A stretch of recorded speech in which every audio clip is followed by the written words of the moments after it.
Hello, welcome to another episode of the Lloyd Cost Construction Experience podcast.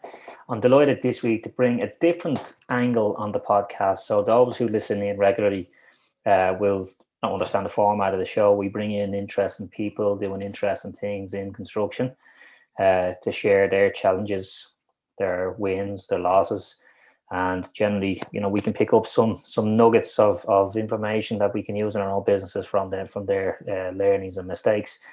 And I thought it was just about time to share some of the learnings we get. So we're in a unique position where we get to speak to a lot of construction companies, and we get to see what some companies do very, very well and what some companies aren't doing so well, and some of the mistakes that are happening there. So I felt that there was time and a need, I suppose, and a want on my part to share some of that. So what some companies, the mistakes that they're making, so others can potentially use what other companies do to fix their mistakes, essentially, to save you time, to save you money, and improve efficiencies within your business. The biggest problem that we're seeing out there is around purchasing, for many, many reasons. So I've decided to come up with a topic being the top three common purchasing mistakes we see in construction, and how you can go about avoiding them by us, I suppose, sharing how other companies avoid them, and fix them processes in their own business. So I broke it down into three parts. It comes from our own learnings with speaking to a lot of companies. It's developed out from what we call internally pattern recognition. So, we sit with a company, we look at their process, we understand what a good pattern looks like, and we understand when a company doesn't have a good pattern, how we can fix that very, very quickly. So I suppose it's the content that I'm sharing with you today is based on a lot of companies that we've looked at, a lot of processes that we've been working with, and how which elements of that work really well and which elements we feel are a problem. So the top three issues are, if we just jump in to number one, the top issue we see and the problem we see is being reactive. So let me start with this. What I don't mean when I say being reactive in our purchasing is, I don't mean that we're, site need three slabs, plasters are coming tomorrow. I'm certainly not saying that we shouldn't react to them situations. Of course not. We need to do what we do to keep project moving. But what I am saying is, we can never get into a situation where the tail wags the dog, where purchasing departments and purchasing individuals in a company are being led by site. They're not getting to do the job properly because of the way site are operating and the way site need material to be delivered, and how that's being delivered and what time schedules and all that type of stuff.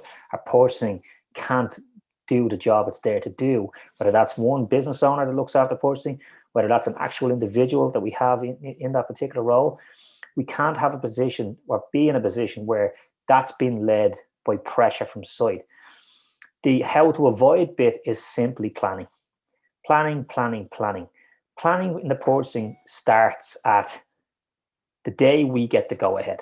The day we know we're going to be on a project is the day that we should start planning for our purchasing. What does the buying cycle look like on that project? I'm not going to go into the individual tactics.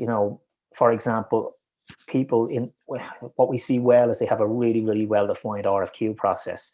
You can go onto our website and read what a good RFQ process looks like. I don't want to get into the details of this. The how to avoid piece of this is, we should never be reactive to what's happening on site. We should have a process that everybody in the company understands. This is how we buy. This is the cycle that we've got to go through.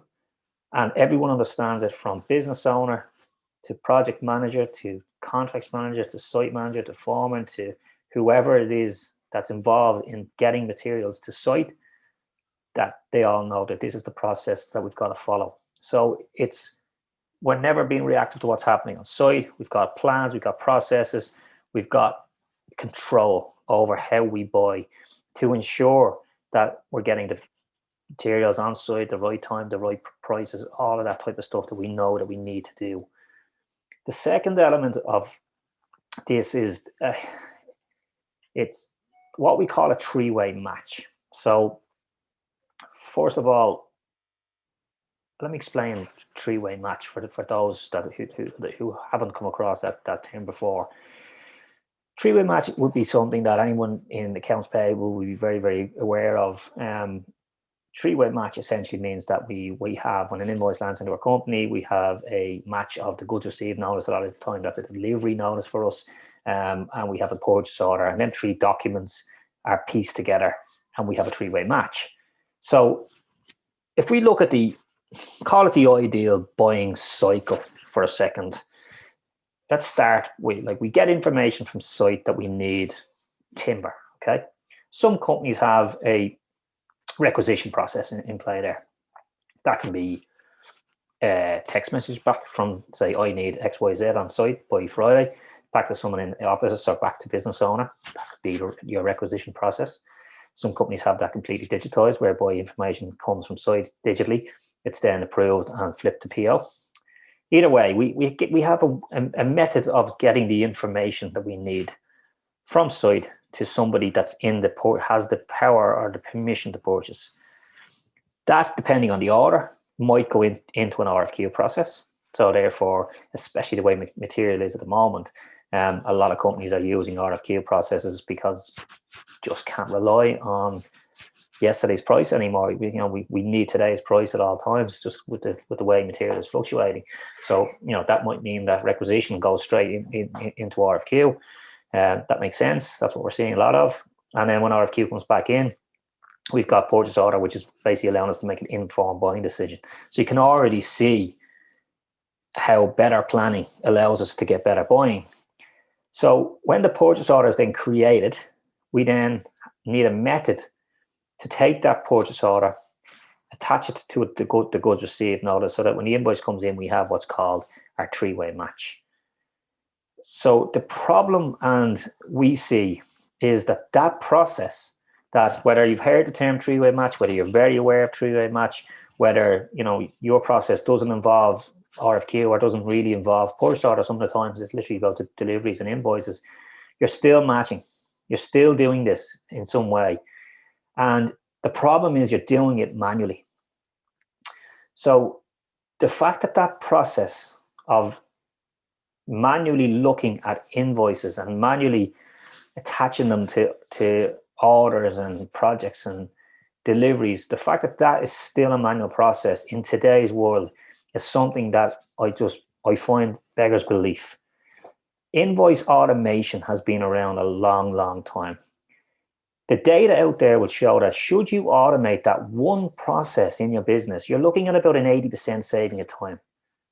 So we could save somebody in our company, whether that's whoever that is, that we're going to save that person 80% of their time by replacing what they're doing manually today with a simple piece of technology that will fix that particular issue. So we're not manually looking at paper-based or whatever way these records come in. We're not manually doing that process. We can use technology and we can save about 80% of our time to allow that person now focus on higher level tasks within that business, not attaching documents together. So the second element is that we are all doing some way of three-way match. The problem with it is we're doing it manually and it's just costing us money. It doesn't need to be that way. The third element then is our purchasing is not project centric. So what do I mean by that? We see a lot of companies that have a purchase order system, and sometimes it's it's not much of a system at all, really. It's some way of collecting who's ordering what, and it can be collecting email records, and that's what they call their purchasing system. That's how they collect records. That's what they keep on top. However way we do this, the biggest problem we see is that purchasing is not project centric. It's waiting until all this purchasing happens before we decide what the effects of that are on the project. So it's after the fact, if we want to call it that, which is a mistake. And it's a mistake because we're always being reactive to costs when they come into our business, meaning that when invoice comes in, it's at that point in time, a lot of the time, where we get to see what the effects of that cost are on the project. We set up a very simple system, and our system was traffic lights, whereby when a purchase was made in the company, that cost was given an amber status. So it wasn't yet an invoice, which would have been a green status. It was an amber status. And we could see that cost. We could see it sitting there. If that's even a spreadsheet, it doesn't matter. If it sits on a spreadsheet, fine, no worries. If you're using technology, brilliant. That sits on a. So we had sight of it. There's our amber. There's a work in progress. There's a committed cost. Whatever way you want to line that term up, there it is. There, I can see it. Which means we're never waiting on the supplier to issue his invoice on his time and his timelines and his terms to see where we stand. And one of the biggest mistakes that we see, that the purchasing is not project centric, it's disconnected to the project. So purchasing is being done maybe in a paper-based system. Maybe it's being done in a digitized system, but it just doesn't have a connection to project or doesn't have a connection to site. So it's being done elsewhere, and it doesn't then have a connection to how we receive our goods or do our invoicing. So it's disconnected from our invoicing and our count system. The problem is it's not project centric. Purchasing needs to come from the depth of the project. When I make this project, what's the effect of this against the project, and how can I see that instantly, though I know what the effects are? And then we can do the other stuff that we've talked about, have that, automate that to create matches to improve time. What we just never want to be doing is being reactive to purchasing, as in it has a disconnection from our project, and therefore we wait until goods are received and we wait until invoices to see what the effects are of the purchasing against the project. I could have done 20 of these, but what I wanted to do was keep it short, keep it snappy, and I hope there's some value in it. These problems are something that we obsess about. This is what we do on a day-to-day. I'm more than happy for anybody listening, if they wanted to pop out their process, we can run through what our findings and show what we call pattern recognition, what we see as good patterns for companies that are doing this really, really well. I'm happy to share all that. Reach out to me, message me on LinkedIn, email me, whatever it might be. Always happy to sort of jump in, show you some of the stuff that we found, and share some of the good stuff that's going on out there. I hope somebody got some value out of this. There is our top three common mistakes we see construction companies making within their purchasing, and hopefully some tips on how you can avoid some of that. Thanks for tuning in, and we'll catch you on the next time when we'll bring you some guests back to the chair to share what they're doing in construction. Thanks very much. See you soon.